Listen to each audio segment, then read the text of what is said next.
Well, hey, everybody, welcome to this week's episode of Conversations. This week, we're going to be talking about why you can't lead and be insecure at the same time. I believe these two things are nuances that cannot coexist. I really believe every leader, whether you lead a team, a church, a business, or your family, needs to hear this line. I've never seen a significantly insecure leader build anything of significance. And if you want to build something of significance, there has to be a level of security. There has to be a level of honesty and self-awareness. So you might build a moment, you might hold a title, you might even get some attention, but significance, legacy, and kingdom impact, that takes a secure soul, takes a secure leader. And I say that not as a rebuke, but as a call to rise on this episode. Insecurity and leadership are opposites. They're not the same thing. There's no such thing as an insecure leader. There's an insecure person who wants to be a leader. Where leadership requires courage, insecure creates cowards.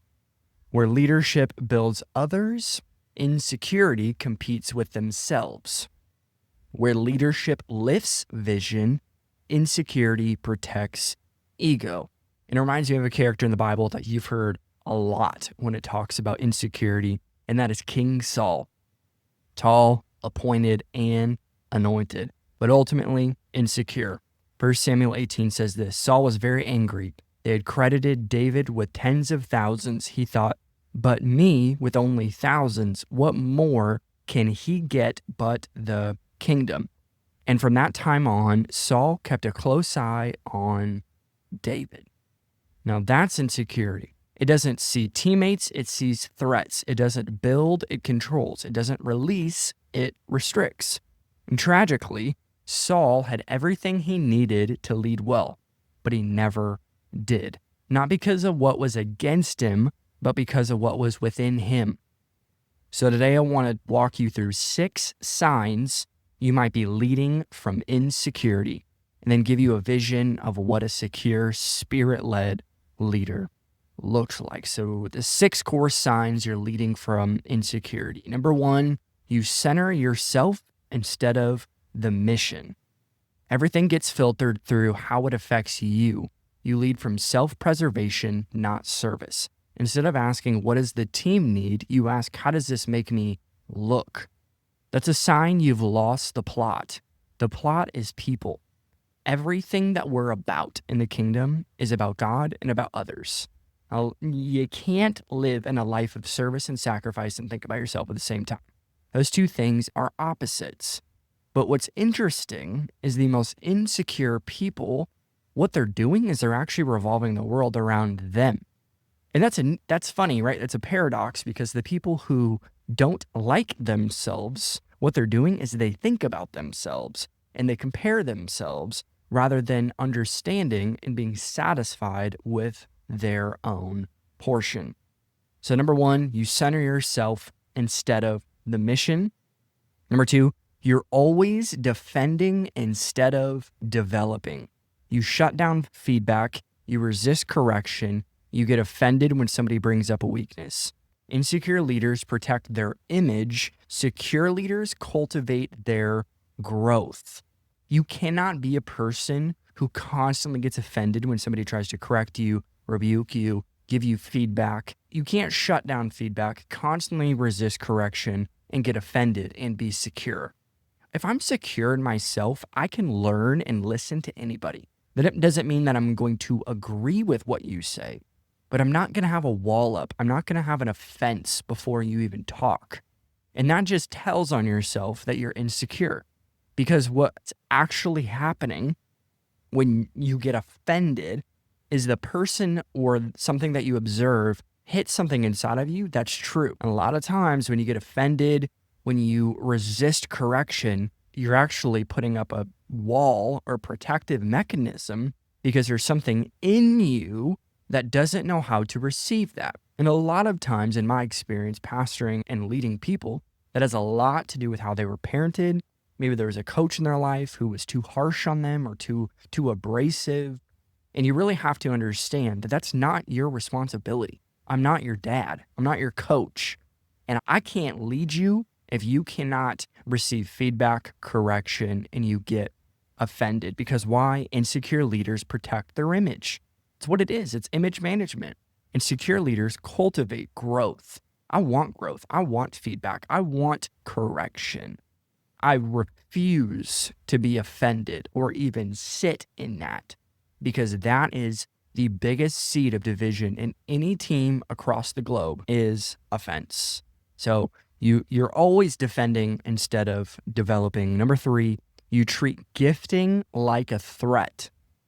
When someone shines, you shrink back, or worse, you sabotage.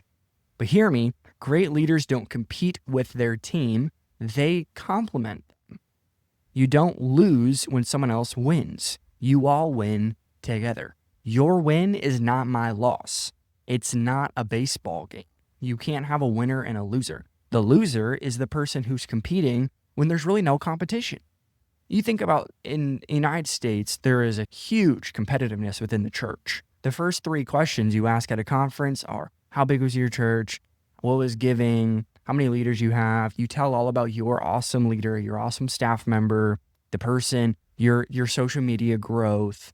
And you're treating like you have to paint yourself a picture so people love your gift. But the reality is the most secure people don't have to talk about themselves all the time, or don't have to even dig for other people. Because again, when you win, I win. Because why? The kingdom wins. And I'm capital C church. I'm pro kingdom. When your church is growing, that means the kingdom's growing. When there's leaders being built in your organization, I love that. Because why? I don't have a small mindset about the church and about God. God is so much bigger than what we can even think, hope, or imagine. So for you to sit and ideate to figure out how to be better than other churches, it just tells on yourself that you're threatened by other people's giftings. Because again, great leaders don't compete with their team. You're not in competition with the church down the road. You're not in competition with the peer in your church who has a bigger team than you. We're all winning. And it's a serious problem if you don't feel that internally. Because again, you don't lose when someone else wins.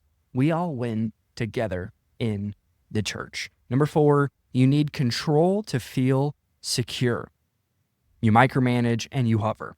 You insert yourself into everything. You call it excellence or stewardship, but the truth is, you don't trust others because you don't trust yourself.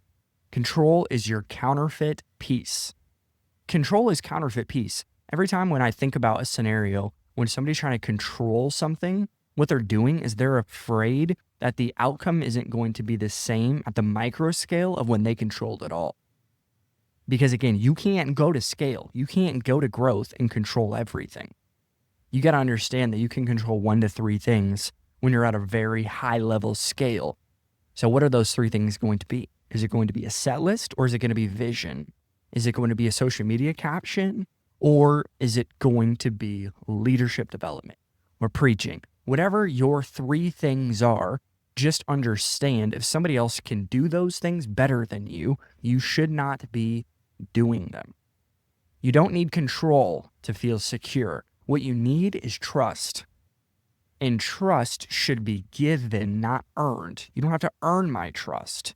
You could potentially lose my trust, but I'm going to give you trust because I'm a leader and I made a decision to choose you. When I chose you out of the 20 applicants, I chose you not to be a mummy or to be a little minion or a JV version of Josh. I want you to be you. I want you to be the best version of yourself. So I'm not going to micromanage you, and I'm not going to hover over you. I'm not going to insert myself into every conversation or every decision, because when I do, I'm the bottleneck.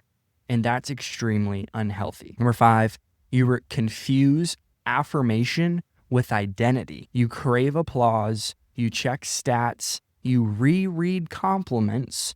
When people stop clapping, you wonder if you still matter. But when your identity is in Christ, you don't need constant validation. You lead from approval, not for it. I lead from approval. I don't lead for approval. And when I lead for approval, what I'm going to have is I'm going to have a craving for applause. I'm going to constantly be checking numbers, and I'm going to think about the compliments that people have said about me. But put that on the other side. When somebody doesn't applause, am I upset? Am I worried that I'm not called for this? Or if I check stats and they're in the red, does that mean I'm still called to it? If I have to think about all the nice things, what about all the mean things? And that is where you will die as a leader. Because if you are living for approval, you will die from rejection. And I'm telling you, it's not if, it's when somebody doesn't like your vision. It's when somebody doesn't like the style of your preaching or your leadership. That's when you tell on yourself if you're actually standing firm in your identity in Christ. Not your title, not your position, not your gifting, not your calling. It's son or daughter, and that's it. And if anything else has replaced that and you're unwilling to put it at the foot of the cross, that is 100% an idol in your life. Which, yes, your gift can be an idol. Yes, your affirmation you're seeking from other people is not healthy. Because why? You're confusing affirmation with identity. You have an identity issue. You have an identity crisis. And again, to help the pastors listening to this, a lot of times it goes back to childhood. It goes back to their coach. It goes back to a teacher. It goes back to a grandpa who didn't affirm them. So they're constantly looking to fill in a void with identity. So the person who is working 90 hours a week when they could work 35, but they just think work is their identity. Again, they're replacing their actual identity with what they do or what they achieve. So you don't need constant validation. You are supposed to lead from approval. God is so approved of you. He's approved of your obedience. He's approved of your faithfulness. He's approved of the call. He called you. So why would he not approve you? That doesn't make any sense. That is not logical. And oftentimes the people who struggle the most with identity are not logical. They live in feelings. One day they're called to reach 1 million. The next day they're going to quit it all. And yes, we all struggle with those thoughts, but a lot of times the greatest leaders, they don't live in that. They don't live in identity crisis. They know who they are. They know what God called them to do, and they're going to say yes and amen. So you confuse affirmation with identity. Number 6, you avoid hard conversations. You don't correct, coach, or confront. Why? Because you fear being disliked more than you fear dysfunction. Leadership is not being about being liked. It's about being trusted. So if you avoid tension, you'll breed toxicity. So if you don't correct, coach, or confront, you have an identity issue. You want people to like you more than you want people to trust you because you fear being disliked by people. That is being a people pleaser, and it's not healthy. What is healthy is understanding I don't love you if I don't confront. And that tells on us, right? Because you actually don't love the people if you're not willing to confront them. You don't love them if you're not willing to correct them. And it doesn't, in them receiving it, them applying it is not your job. Your job is obedience. The outcome is God's. So my job is just to be obedient. If I see a pattern, I'm going to say, hey, I'm seeing a pattern of blank. Here's what I'm seeing. It's the best way to always phrase it because, again, you don't want to just blanket statement truths. You always blank. That's not healthy. Not in marriages, not in relationships, not in teams. What is, hey, here's what I'm seeing. You have a pattern of being in a bad attitude. What's going on, bro? What's going on? And making sure, again, they feel trusted by you, that even if I risk our relationship, I'm still going to be honest. Because that tells you you are a person that is living in integrity. You're integrating the same person, the same thoughts you have in your head. When you listen to them and decipher through them, you begin to lead people in a very honest way. You're an insecure leader if you can't have hard conversations. Why? Because, again, you fear being disliked more than you fear dysfunction. So if you avoid tension today, you will breed toxicity for tomorrow. In leadership and insecurities are the antithesis of each other. Insecurity sabotages the true leadership potential in so many people. So many people have the potential to have an incredible church, incredible small business in their city, an incredible team, an incredible marriage. But insecurity doesn't just slow you down, it disqualifies you from lasting leadership. You can lead for a season, for sure. I've done it. I've led seasons, 6 months, 1 year, for sure, as an insecure leader. But you won't build anything eternal, anything kingdom, if fear is your fuel. And that's really the root of it all. You have a fear of rejection. You have a fear of people leaving you. You have a fear of confrontation. But again, all that stems back to fear. You have given in to fear, not faith. You have given in to what your dad said about you or the devil said about you, not God. And we have to constantly remind ourselves, I am a leader. God called me to this. I didn't call me to this. I didn't force my way into this. I didn't want it when I was 15. What I wanted was success. What I wanted was influence. And 11 years later, guess what I got? I got what I got because I just stayed faithful with what God asked me to do. And I worked on my identity. I worked on my security and knowing, there's probably people that aren't going to like me. And that's not what I live for. I don't wake up every morning and want people to like me. I know who loves me, my wife, my son, my mom, my dad, God. Cool. So that's great. I'm going to move on then. I'm not going to chase that for anybody else. So what I'm going to chase is the best version of the people I'm attached to. And I want the best outcome. I want the people that are in our influence, our sphere of influence, to flourish and to stand firm in the things of God. Because why? This is what secure leadership looks like. Secure leaders release others into their calling. Secure leaders build systems, not silos. Secure leaders invite strong voices around them. Secure leaders don't need credit to keep going. Secure leaders embrace accountability. Secure leaders champion the people around them. Most of all, secure leaders aren't leading to prove something. They're leading to serve someone, Jesus. So here's the call. You can't lead out of insecurity, but you can outgrow it. Ask God to do the inner work. Get around mentors who will tell you the truth, lead from identity, not image, and build something that lasts. Because your legacy will not be built on charisma. It'll be built on character.